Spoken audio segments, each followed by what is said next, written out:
Você falou daí, né, da questão de nenhum militante revolucionário. Hoje, qual é o papel da capacidade revolucionária na construção da política de fato?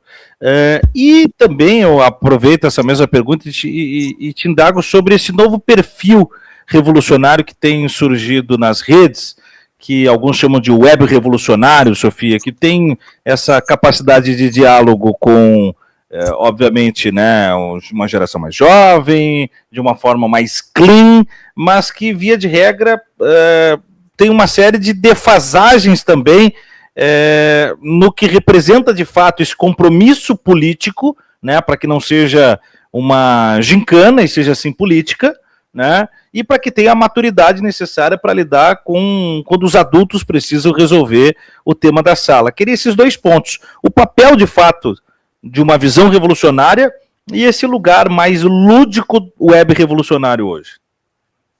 Bom, primeiro a gente tem que avaliar a realidade como ela é.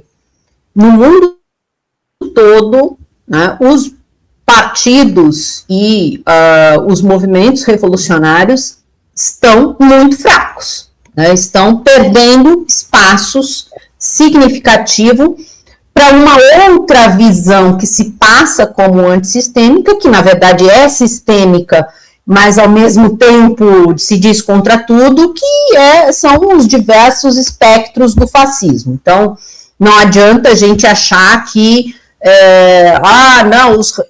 a esquerda revolucionária é que está pautando o debate político e que está crescendo. Isso não é verdade, a gente sabe disso, toda a dificuldade de se colocar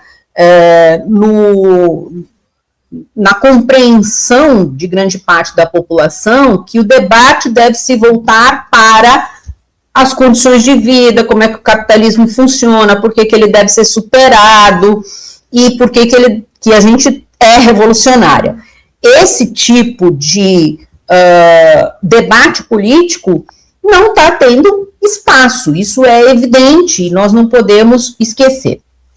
Por outro lado, as novas formas de comunicação, sejam as redes sociais, né, a internet, se ela é importante para amplificar, né, o espaço de divulgação das ideias, ela também padece da forma como ela é construída, né? Então, quando você fala do web comunismo ou web revolucionário, ele tem que se comportar como um sujeito da extrema-direita, no polemismo sem consequência, né, no polemismo pelo polemismo, que não aprofunda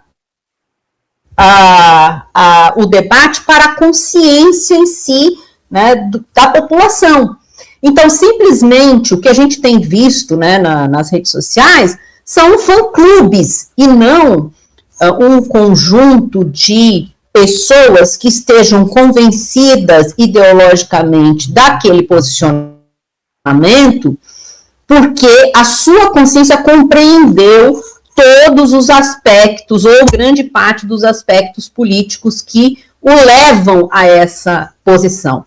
É por isso também que nós vemos, justamente entre a juventude, um grau de decepção muito grande, né? A gente vê isso de forma bastante evidente. Por exemplo, as pessoas, a juventude, a militância em geral, e eu estou generalizando, evidentemente, tomam figuras que aparecem na mídia, nas redes sociais, como heróis que salvarão do seu desespero cotidiano, sem filtros críticos, e passam a fazer parte daquele fã-clube, assim como os senhores e as senhoras bolsonaristas na Paulista contam histórias de que Lula é um clone, né? Aquelas baboseiras que a gente vê nas manifestações.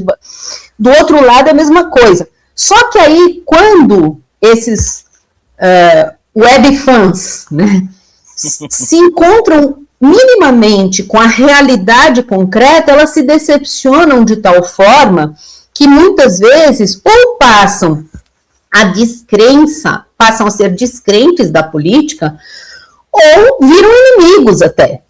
Né? Então, a gente tem muito esse comportamento. Por isso, eu vejo, as redes sociais, elas são importantes, são espaços de debate, de divulgação e etc. Mas o comportamento de manada, seja ele para a extrema-direita, para a esquerda, para o petismo também, que a gente tem isso, né? A gente tem fãs petistas que qualquer crítica que você faça ao governo Lula, nossa, parece, você é comparado com a extrema-direita.